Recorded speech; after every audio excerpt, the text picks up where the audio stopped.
Bjorgen Carl Gudmundsson making his 4th appearance here at the Rogue Invitational. He was 6th last year, 4th in 2021, 2nd in 2020. And just one of those athletes, Sean, that doesn't tend to get that love and respect that some of us that have been around the sport for a long time really understand that he deserves. And it's because he's not so flashy. He's just very consistent. And that's what allows you to be a top athlete for a decade like he's been in our sport, is consistency. Doesn't win anything from an event standpoint very often, but he is constantly towards the top. Here are your lane assignments. It's Magda, Pepper, Hosta, Vellner, and then Bjorgen Carl Gudmundsson in lane 5. First of 2 heats here in round 3. Top 5 times advance. 10 seconds. Stand by. 3, 2, 1, go. First heat underway. Once again, it's Pat Vellner, first man to clear the 3rd log, but in lane number 1, Tudor Magda, the dead sprint's going to catch up with Vellner. Vellner with the first bag in, along with Magda and Gudmundsson, all 5 men on their 2nd bag. Vellner onto the 3rd bag, as is Yellow Hosta. Hosta's going to be the first man done. Hosta's in first, followed by Vellner, Pepper, and Magda, and I think it was Gudmundsson in 5th, but that one was close. 21.30 seconds for Hosta.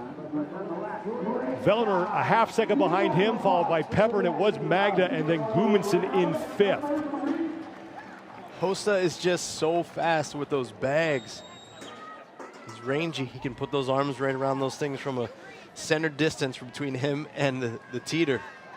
Yellow Hosta looking to move into the top 10 in the overall standings.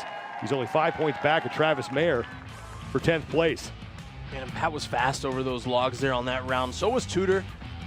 We see Hosta here about 3rd to the bags, but then he just has this unique ability to get them up and over that barricade faster than everyone else. He pushes away from each sandbag to get them right back, and then he used it to traject him around the finish line. 21.30 seconds for Yellow Hosta. That's going to be tough to beat. And he looks to move on to round number 4, but 1 heat remains here in round 3. Bjorgen Carl Gudmundsson, that's going to be big for Pat Vellner. That's a time that may not advance from Gudmundsson. Vellner looking good at a sub-22 mark. Yeah, Sean, with the times that we've seen these men post so far, 24 seconds, unless something glaring out of the blue happens to one of these athletes on their run, it's unlikely that he'll advance. So, yeah, Pat's going to be sitting in a pretty good position. Vellner and Pepper talking some things over as we are getting ready for the 2nd and final heat here in round 3. So it's Hosta at 21.30. Just keep these times in the back of your mind as we watch this next heat. Vellner at 21.86 and Dallin Pepper at 22.58. So all 3 of those men faster than 23 seconds.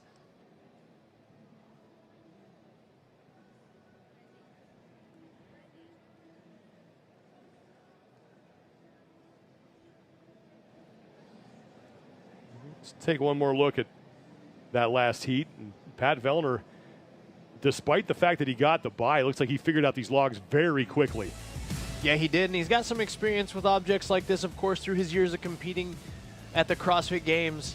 And then he's consistent at the bags. His transition work isn't quite as fast as Yellow, but it allows him to stay within striking distance, and it's a clean run, and that's what you look for most. I'll tell you, he had a touch of a hang-up on that 2nd bag, getting it over the lip of the teeter, and if he can clean that up, he's going to be right there stride for stride with Yellow in these future races. And as we've seen, stuff like that makes a huge difference. In that 1 heat we saw in the prior round was less than the 2nd separating 1st from 5th. You have a little bobble on that bag, it can cost you.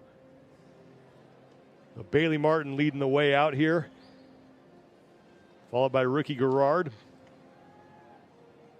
Travis Mayer, Brent Fikowski, and Jason Hopper all on the field. And there is Brent Fikowski, who could find himself inside the top 3 after this event if he has a strong showing here. That's right, and he was fast in the over in the last portion of the event that he was in, or the race, or I'm sorry, the heat that he was in.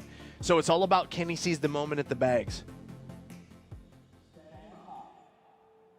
3, 2, 1, go!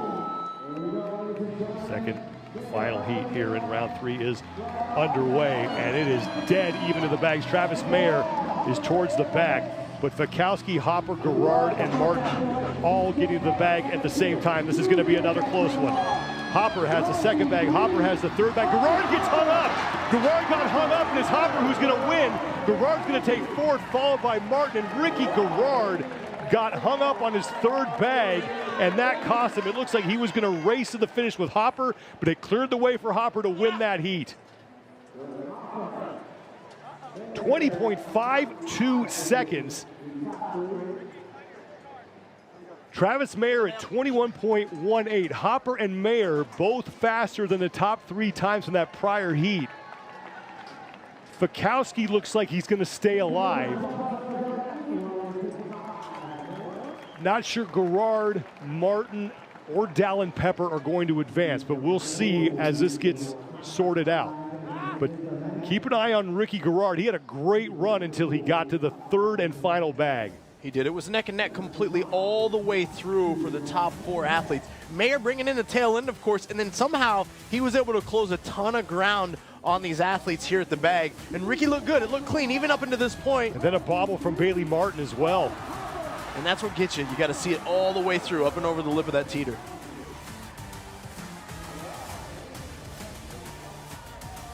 Here's your heat winner, Jason Hopper. No problem with those 3 200-pound bags, 90 kilos for him, and a heat win. And now you'll see the bobble from Ricky Garrard there in lane 4. This will be on his third bag.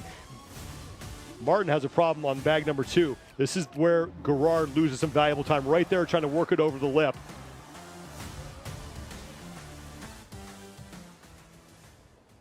Jason Hopper should find himself moving on to the final